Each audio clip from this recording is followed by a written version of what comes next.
બનાસકાંઠાના વિભાજન મુદ્દે વિધાનસભા અધ્યક્ષ શંકર ચૌધરીના સંકેત। વાવ થરાદ જિલ્લો બન્યા બાદ રાહ તાલુકો પણ બનાવવાના સંકેત આપ્યા। થરાદના કિયાલ ગામના લોકોને સંબોધન દરમિયાન શંકર ચૌધરીનું મોટું નિવેદન સામે આવ્યું। કિયાલ ગામ નજીક તાલુકો પણ તમારા નજીક કરીશું। આવનારી પેઢીના વિકાસ માટે ચર્ચા વિચારણા બાદ નિર્ણય લેવાશે તેવી વાત જણાવી છે।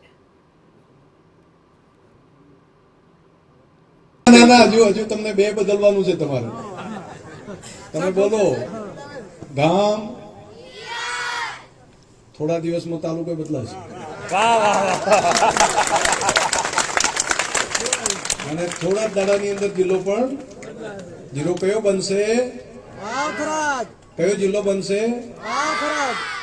વાવ થરાદ જિલ્લો બનશે અને તાલુકો તમારો ઢુકડો કરી નાખશે। સંવાદદાતા દિનેશ ઠાકોર વધુ વિગતે વાત કરવા જોડાયા છે। દિનેશ, શું વિગત?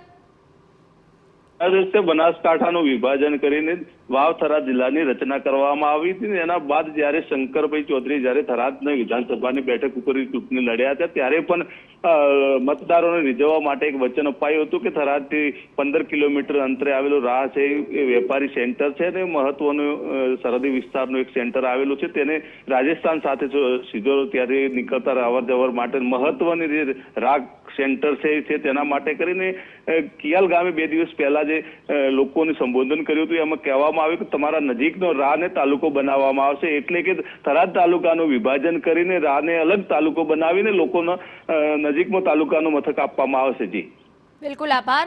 તો રાહ તાલુકો બનાવવાના સંકેત આપ્યા હોવાની અહીંયા વિગતો મળી રહી છે।